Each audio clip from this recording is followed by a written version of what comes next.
Question 2.2. The position time graphs for two children A and B returning from their school O to their homes P and Q respectively are shown in figure. Choose the correct entries in the brackets below. A/B lives closer to the school than B/A. मतलब A और B में आपको दो graphs दिए हुए हैं. ये graph एक, ये स्टूडेंट A है, ये स्टूडेंट B है. ये स्टूडेंट A का घर है,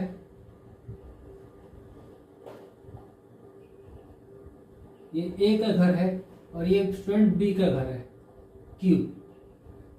क्वेश्चन में ऐसा दिया हुआ है, ठीक है. ये B का घर है, ये A का घर है. अब आपको ये बताना है कि कौन सा स्टूडेंट के बारे में. पहला क्वेश्चन ये है, A lives closer to the school than B. A और B में स्कूल के करीब कौन रहता है. सीधा सीधा ग्राफ में दिख रहा है फ्रेंड्स. आप ग्राफ लाइन प्लॉट कर लीजिए, आपको दिख रहा होगा, ठीक है. ये ग्राफ आपको प्लॉट कर लीजिए और एक क्यू वाला ग्राफ प्लॉट कर लीजिए, आपको दिख रहा होगा साफ साफ.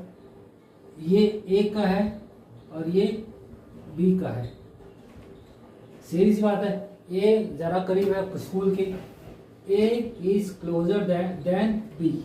एक answer, A is closer than B, ठीक है. Next B. A/B starts from the school earlier than B/A.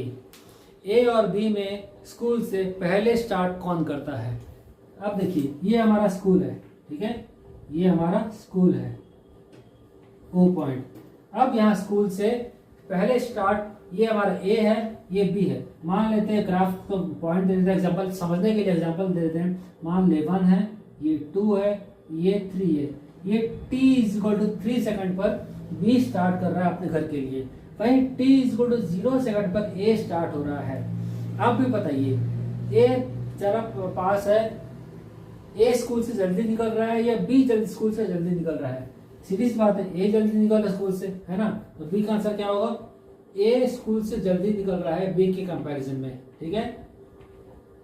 C part क्या कहता है. C पार्ट ये कह रहा है, A और B walks faster than B/A. A और B में से दोनों में से फास्ट कौन चल रहा है. फास्ट चल रहा है मतलब वेलोसिटी, स्पीड पूछा है. स्पीड कैसे मालूम करते हैं. डिस्प्लेसमेंट टाइम ग्राफ में स्पीड कैसे मालूम करते हैं. स्लोप. Very good. स्लोप देखना है हमको. स्लोप ऑफ, क्वेश्चन ये पूछा है स्लोप किसका ज्यादा है. आपको चेक करना है स्लोप A का ज्यादा है या B का ज्यादा है. स्लोप ऑफ A, ये पहला ऊपर वाला सही है, ये सही है. आपको ये बताना है. अब हम चेक करते हैं, ठीक है. हम चेक करते हैं, स्लोप चेक करेंगे. आपको दिख रहा होगा, स्लोप देखना आता ही हमको, बहुत पहले से पढ़ते आ रहे हैं. स्लोप क्या होता है, अगर मैं फॉर्मूला बताऊं मैथमेटिकली, tan थीटा होता है y/x. ये होता है स्लोप का फॉर्मूला. यहाँ y क्या है, x है, यहाँ t है. v = dx/dt होता है स्लोप का वैल्यू. dx/dt स्लोप किसका ज्यादा लग रहा है आपको.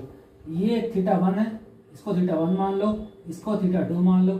साफ साफ दिख रहा है फ्रेंड्स, θ2 इज ग्रेटर देन θ1. दिख रहा है ना साफ साफ. कौन सा एंगल ज्यादा लग रहा है आपको. ये तो 0 के पास लग रहा है, ये थोड़ा ज्यादा लग रहा है. θ2 is greater than θ1. therefore slope of B is greater than slope of A. मतलब velocity of B is greater than velocity of A. समझ में आया.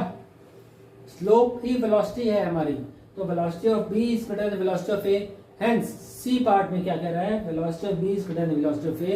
hence B walks faster than A. इस क्वेश्चन में आएगा B walks faster than A. ठीक है, समझ में आया. Next D part. D part क्या कहता है, A and B reach home at the same/ different time. A और B दोनों में से कौन पहले घर पहुंचता है. A पहुंचता है या B पहुंचता है. आइए देखते हैं. अब देखिए, ये हमको टाइम स्लॉट है. ये क्वेश्चन मैं NCERT में जो क्वेश्चन है उसके अकॉर्डिंग ये ड्रॉ किया है मैंने अपने मन से नहीं किया है. तो ये आंसर भी उसके इस डायग्राम के अनुसार ही आएगा. पहले समझते हैं, फिर इसके बाद जो बात उठेगी वो बोल रहे हैं. ये है टाइम किसका, टाइम ऑफ B. ये टाइम ऑफ B. ये है टाइम, ये टाइम किसका है, time of A. Time of B is less than time of A. B का टाइम, B को कम टाइम लगा घर पहुंचने में, A को ज्यादा टाइम लगा घर पहुंचने में. Time of B is less than time of ए।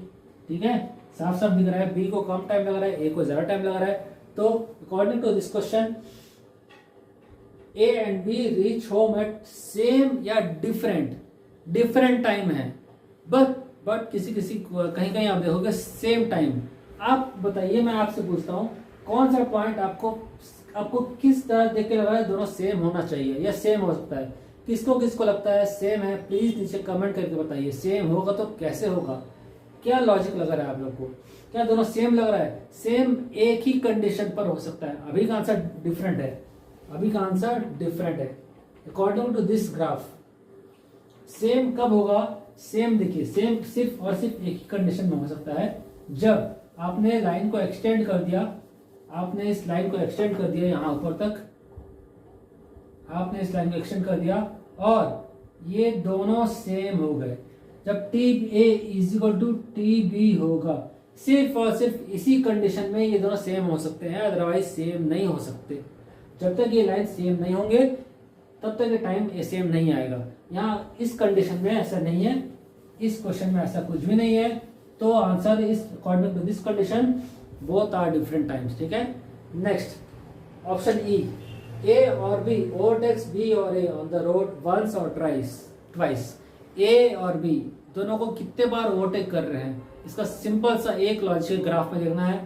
जितने बार ये लाइन से एक दूसरे को कट कर रही हैं उतने बार ओवरटेक हो रहा है।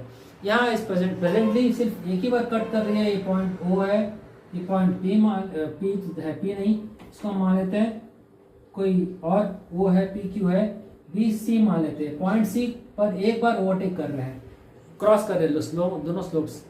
तो A B overtakes on the road, option E का आंसर है वंस। ठीक है, तो ये होगा हमारे सेकंड क्वेश्चन के 5 पार्ट्स। Next question.